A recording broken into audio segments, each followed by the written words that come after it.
Päivää. Päivää. Ketäs miehiä tänne marssii? Luuja. Päivää. Narri. Oletko sinä se kullannostaja? Kyllä. Se on. Tervetuloa, olen Ludwig Janssen kolmas. Sukumme on kullanomistajia pitkällä linjalla. Tämä oli meillä tarvittava tietää, että sinä olet kullannostaja. Kuule. Totta mies pyritään istumaan ennen kuin aletaan lukuttelemaan. Istukaa, hyvät herrat. Kiitos. Ollaan Narrin kanssa oltu 8 kuukautta maailmalla. 9 kuukautta. Mulla syntyi lapsi siinä. Onko näin? Se ole sinun. Se ei ole sinun. Se ei näytä sinulta.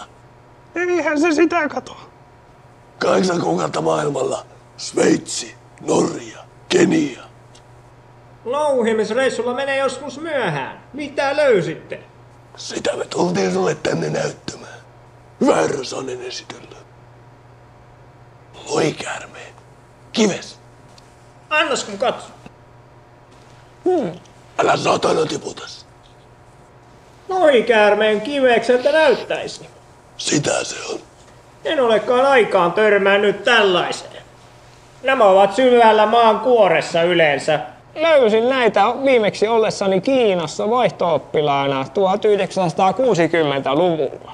Mutta loitko sinä yhtä kertaa toisen, eikä kohtoileman kolonat? Hyvin sanottu. Älä saatana tiputa niitä. Tämä vaikuttaa kyllä huijaukselta. Tämä on yhtä totta kuin kenneli. Minulla on kotona Belgian mäyräkoira. Mitä kenneliä suosittelisitte? Koivistoa. Missä Koivisto sijaitsee? Koivistossa. Uskon, että nämä ovat aitoja. Paljonko pyydätte? 500. 500. Kelpaako raha teille? Ei. Mitä haluatte? 500. 500 mitä? Mitä sulla on tarjota? Minulla on takapihallani 500 fasania. Koulutan niillä metsästyskoiria. Ne syövät auringonkukasiemeniä. Terveitä elukoita vissi. Kävisikö ne?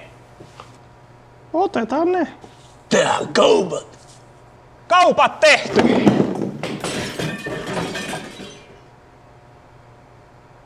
Voi saatana, ne tippui ne pallot. Mä sanoin, että älä saatana tiputa niitä. Nyt vaihda maisemaa.